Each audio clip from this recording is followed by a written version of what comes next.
Imagine a city held hostage by fear. It's the early 1970s in Lagos.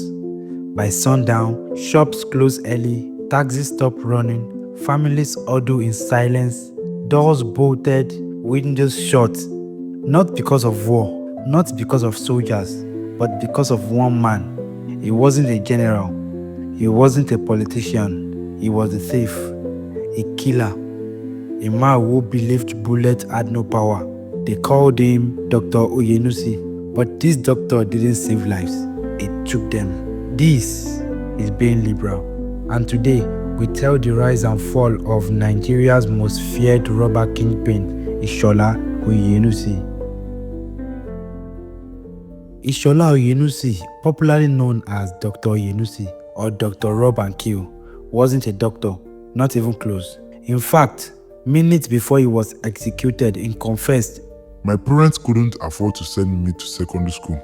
That's what forced me into robbery." So no, the doctor was self-appointed, a title he wore for fun or perhaps intimidation. He was described as hot-tempered, arrogant, even romantic, once killing a car owner just to sell the vehicle and give 400 naira to his girlfriend. But beyond the theatrics was a cold-blooded killer, and when he struck, he made sure no one lived to tell the tale. Oyenusi's reign began just after the Nigerian Civil War ended in 1970. While the country was trying to recover, Oyenusi and his gang of 6 were on a different mission, robbing banks, factories, stores, and killing like chickens. He operated both during the day and night. He bragged that bullets have no power, but he forgot he who lives by the gun dies by the gun.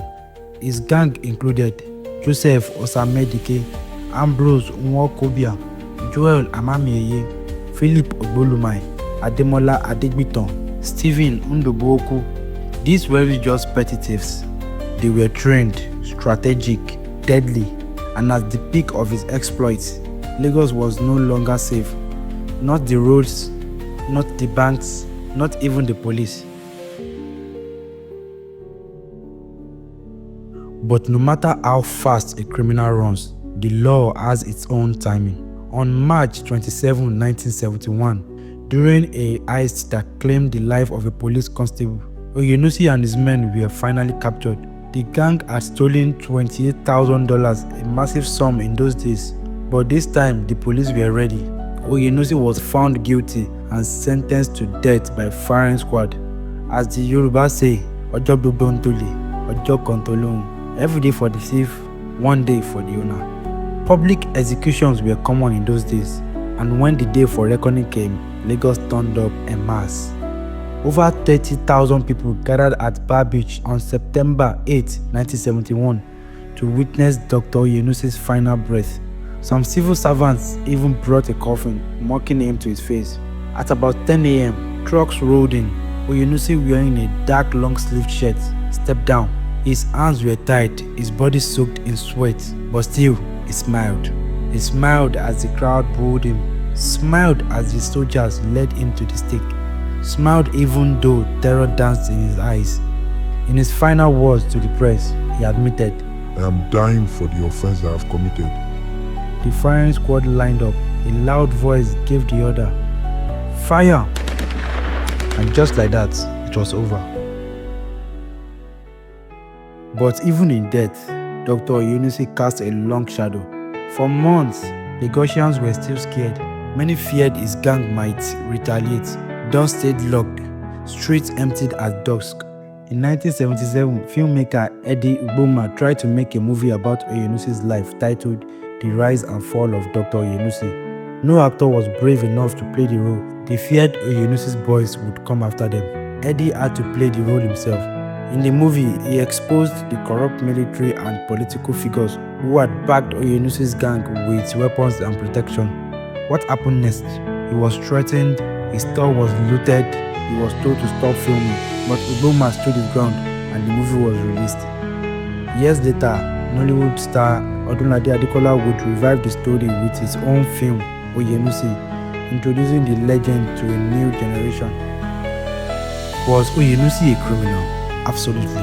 But he was also a product of poverty, neglect, and desperation. His story reminds us what happens when society fails its people, when dreams die too early and violence becomes an escape route. He was the first celebrated armed robber in Nigeria, paving the way for names like Lawrence Anini, Babatunde Folorunso aka Baba Oniles, Shina Rambo and others. But Oyenusi was different because he didn't just rob Nigeria, he haunted it. Ishola Oyenusi, doctor of nothing, master of fear. His rise was violent, his fall inevitable. And while the bullets silenced him forever, his legacy lingers like a ghost on the streets he once terrorized. You've been listening to Being Liberal, the true crime podcast that uncovers Nigeria's darkest past. If this story kept you glued, subscribe, share, and comment. Until next time, stay informed, stay aware, and stay safe.